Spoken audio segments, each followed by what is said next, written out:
Sürücü aracını yol ve hava şartlarına göre sevk eden kişiye denir. Dolayısıyla sürücünün kuru havada, asfaltta, stabilizede, yağışlı havada, buzlu havada, sisli havada nasıl hareket edeceğini bilmesi gerekir. Bu da bilgiye dayanıyor gene. Ve ona göre hareket etmesi lazım.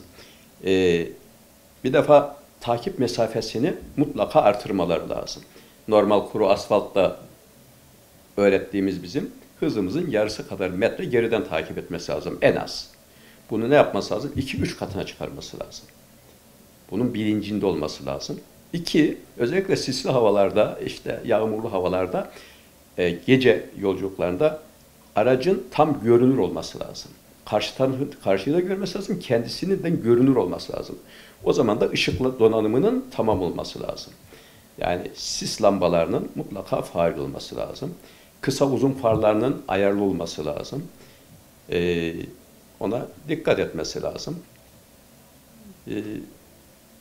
Onun dışında eğer dikkat edilirse ve kurallara uyulursa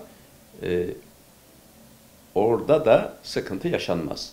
Mesela sık sık söyleniyor, kar lastiği kullanın. Değil mi? Uzun yolda özellikle şehir içinde de gerekir de kar lastiği olduğu zaman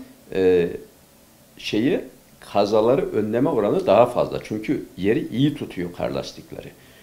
Ama vatandaş biraz önce dediğim gibi gene ekonomik nedenlerden dolayı daha çok kar lastiği takmıyor. Ya da uyduruk kar lastiği takıyor. Mesela çok sıkıntılı bir şey. Kar lastikler mesela dişleri iyi olsa bile 5 seneden daha fazla kullanılmaması lazım. O arada sertleşiyor. Zaman içerisinde sertleşiyor. Sertleştiği için değiştirmesi lazım. Kişi almış kar lastiği. Şimdi bir tane lastik 10.000 lira. 4 lastiği değiştirse 40.000 lira. Bunu almak istemiyor. 5 senesi dolmuş ama almak istemiyor. Dişleri iyi diye onu takıyor. Ama yola gittiği zaman işlevi zayıflamış oluyor. O nedenle herkesin kurallara uygun hareket etmesi lazım. Bir defa can taşıyor. Yani bunun sorumluluğunda olması lazım. Bu da çok önemli. Kişi mesela otobüs şoförü eğer telefonla konuşarak gidiyorsa, eğer uykusuz yola çıkmışsa sorumsuz demektir bu. Sorumlu bir şirket veya sorumlu bir sürücü o haliyle yola çıkmaz. Allah'tan korkar. Bir defa Allah korkusunun olması lazım. İnsan sevgisi olması lazım insanlarda. Bunlar da olursa kazalar önlenmiş olur. Sürücülere en büyük tavsiyem sabırlı olmaları, hoşgörülü olmaları, telefon kullanmayı tamamen bırakmaları. Hele bazıları var, telefonlar mesajlaşıyor. Bırakın konuşmayı, mesaj yazıyor telefonda direksiyon başındayken. Ya bu olacak bir şey değil. Azıcık aklı çalışan, aklı olan bir kişinin bunu yapmaması lazım. Bu bir ihtiyaç telefon. Telefon geldi ya da telefon diyeceksiniz.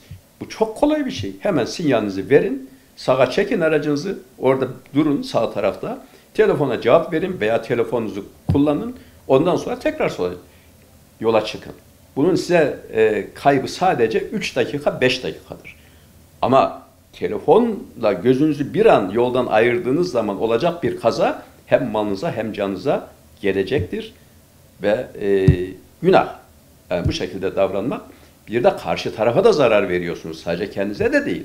Karşı tarafa hiç suçu günahı olmayan insana da zarar veriyorsunuz. Dolayısıyla biraz daha sorumluluk diyeyim.